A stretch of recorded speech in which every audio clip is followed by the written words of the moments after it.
Good afternoon, Governor. Two questions. Number one, there's still people who are asking about the potential for, especially as we go to basketball and indoor sports, interscholastic and extrascholastic vaccine mandates for youth sport participants. Is that something you're considering at all?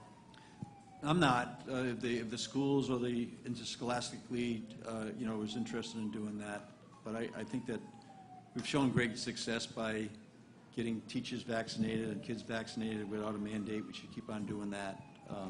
So it would be up to the interscholastic in the schools, Bill. Thank you. Brian? Kind of on that note, Governor, is there a concern on the other end that parents may not look as as being as serious among kids and may not be inclined to get the vaccine? What is your concern level about that? That there is this perception that kids don't get as sick? Well, I think just heard 20,000 of our infections have come from the younger age group, and we know that we heard today on the interscholastic it's not as high as it was last year, but we also know inside of our schools that that it still presents a risk. That's why we're going to continue, and I'll be signing the executive order on the Delta on tomorrow, I think, which expires on Saturday.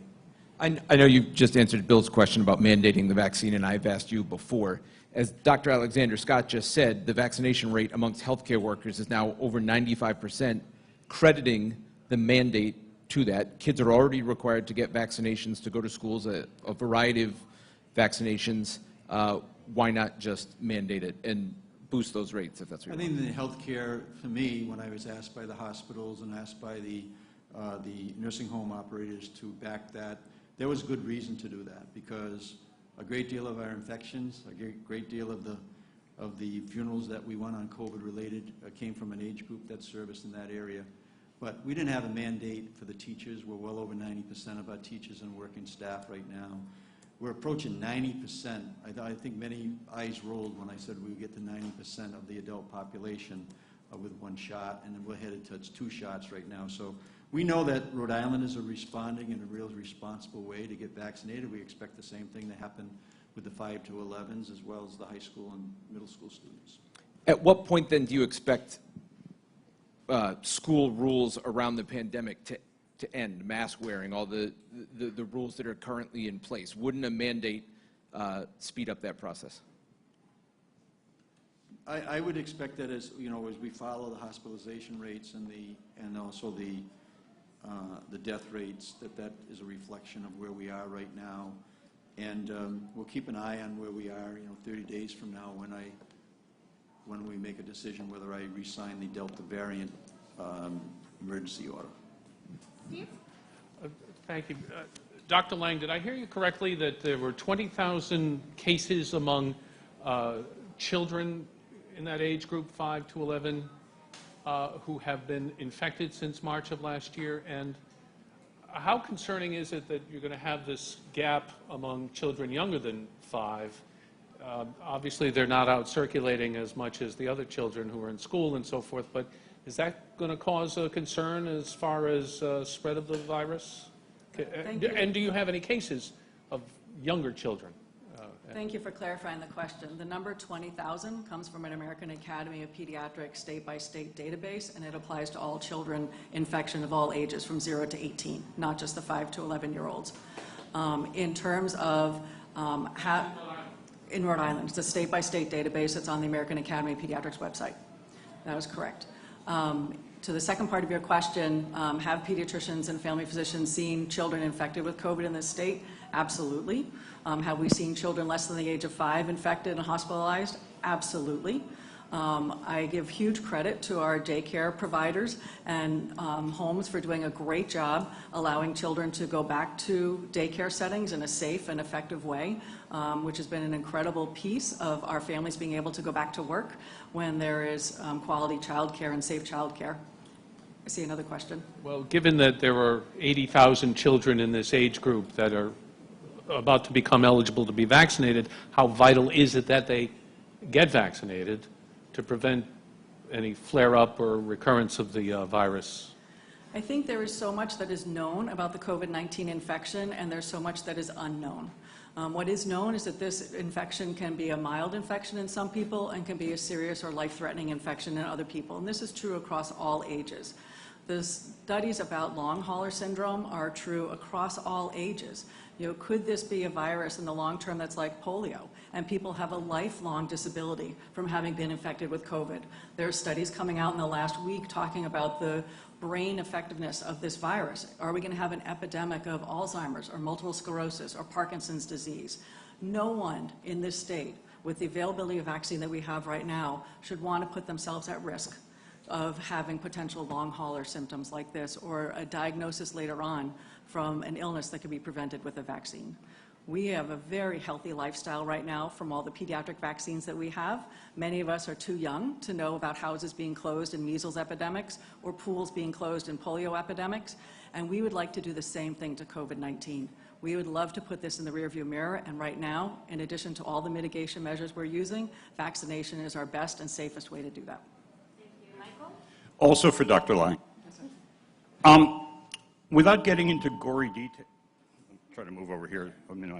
Without getting into the gory details on the medical aspects of this, there is an understanding, or I would say maybe a misunderstanding that's popular, that children are less effective and at minimal risk. Now, I know Dr. Jim McDonald of the Department of Health testified, I think last week, that 3 Rhode Island children had actually died from COVID-19. But I'm wondering if you could explain for parents more of the details as to the nature of the risks that their children will face if they remain unvaccinated. And I understand you've just given a sort of general summary of what COVID-19 can do to all age groups, but what would you say to parents, and how would you quantify the risks for the parents trying to make these decisions as to whether or not to have their children vaccinated? What I'd ask is that these parents have a very personalized conversation with their healthcare provider, their pediatrician, their family physician. I don't think this answer is one size fits all. Every one of us raises our children with different views, different understandings, different reads of the scientific literature, and so it would be best to answer that question in a very personalized manner. For me, I look at this as a safety issue. I'm not going to drive my children not in car seats. I'm going to make sure my children wear helmets. These are preventative things we have right now. Secondhand smoke is a preventative thing that was enacted to keep people healthy. We now have a vaccine that protects serious illness. We have a vaccine that protects against an illness that could have long symptoms. I ask every parent to do their due diligence, to understand the science the best that they can, and continue to speak with somebody who is qualified to speak the science as well, to answer their questions so that they feel comfortable about this recommendation that we're making for everybody to stay healthy.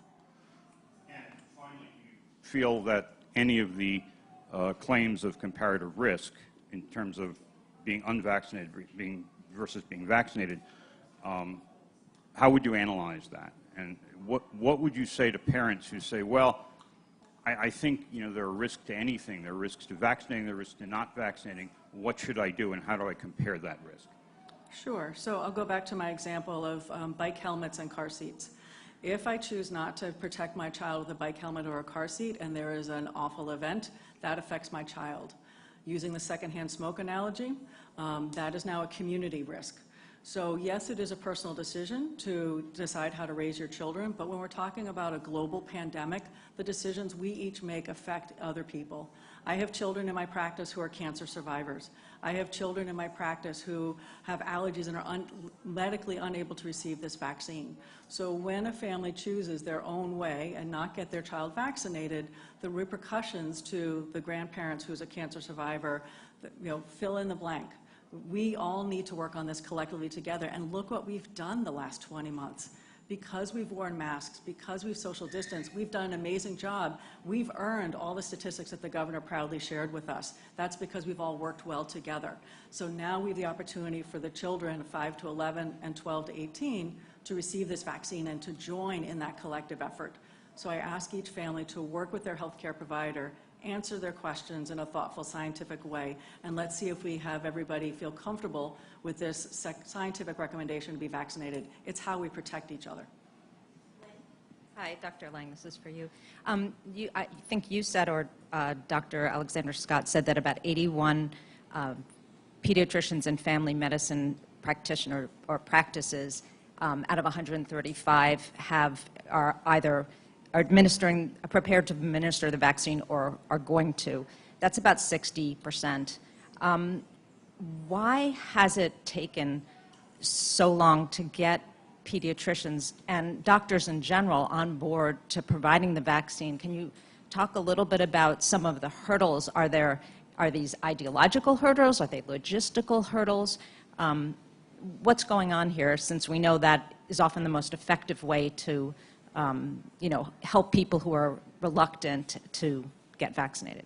Thank you. That's a great question. Absolutely not an ideological thing. We are all on board as a healthcare community of the importance of this vaccine. Logistically, it is more challenging for some offices. 6 doses to a vial. Vial needs to be used within 6 hours. It's a matter of, do you have enough patients in that exam schedule for the day to get those vaccines done? Many of us are collaborating with other offices and sharing vials that have been opened across offices. So the heart is there. The logistics are a little bit more challenging, but the Department of Health has been a wonderful partner at helping us all with those logistics. More practices are coming on board day by day. And so it may not be 100% of medical homes who are vaccinating, but every child will have access to a vaccine in this state in a safe and healthy fashion. Thank you. Yes, question for Governor McKee. Governor, if you could just clarify your policy. I recognize in schools there's a mask mandate. Tuesday night, the North Kingstown School Committee, they ended the meeting because 2 people didn't have masks. When I spoke to them afterwards, they said it's because there's a mask mandate for the schools.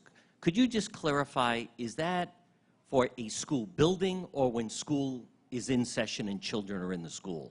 It's the administration's call on that, but every time I go to a school, I wear a mask. And just, can I ask Dr. Lang a quick question? What do you make of, these are frontline workers outside. I think there's even some children there. Could you just touch on what is the problem with the frontline workers? There was also a problem with some first responders. I think some firefighters, police that aren't getting it. Now, they obviously would also deal with children. I'd be curious to hear your thoughts on this. I wouldn't define it as a problem. We are each on our own journey in this pandemic. It's been tiring, it's been emotional, it's been taxing. I just ask that we continue to have thoughtful and respectful dialogues so that we can understand where each other is coming from and come to a mutually agreeable position on that. I believe in the position of science, and that vaccines are important to protect all of us. And I look forward to speaking with anybody who would like to have that conversation. Thank you. We have time for one more. Pat? Dr. Scott?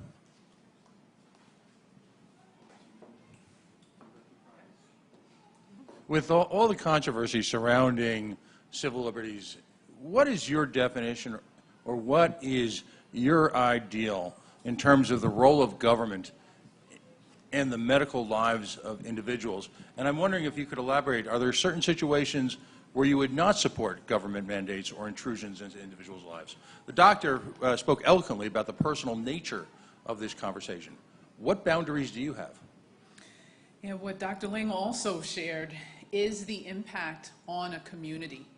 And our focus from a public health standpoint is to make sure we are confirming that at the population level, families, communities are protected when there is a tool that is available for them.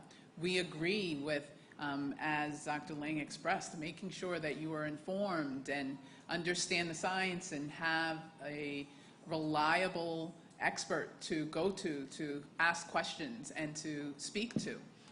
We also understand the importance of ensuring that our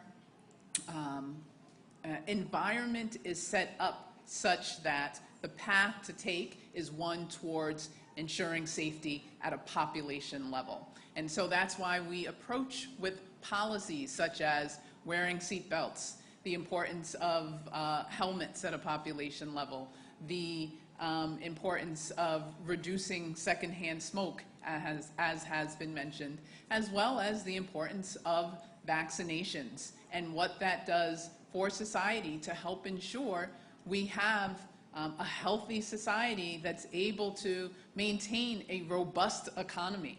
The public health policies that we take is really to help ensure we're accomplishing what's being stated oftentimes in having an economy that's thriving. That happens when people are healthy, when children are able to stay in school, and parents are able to go to work. One quick follow-up, but the government has introduced force into the equation as opposed to merely being in a consultative role. Do you have any problems with that? And are there any limits to which the government will not introduce force into people's private medical decisions? We always want to ensure that the opportunity to make the best choice for your family and your community is in place, and that opportunity is as streamlined as possible. Everyone's rights and encouragement of being informed are always important. We want to have that balance with why it's necessary at a societal level to ensure that as many people are vaccinated as possible.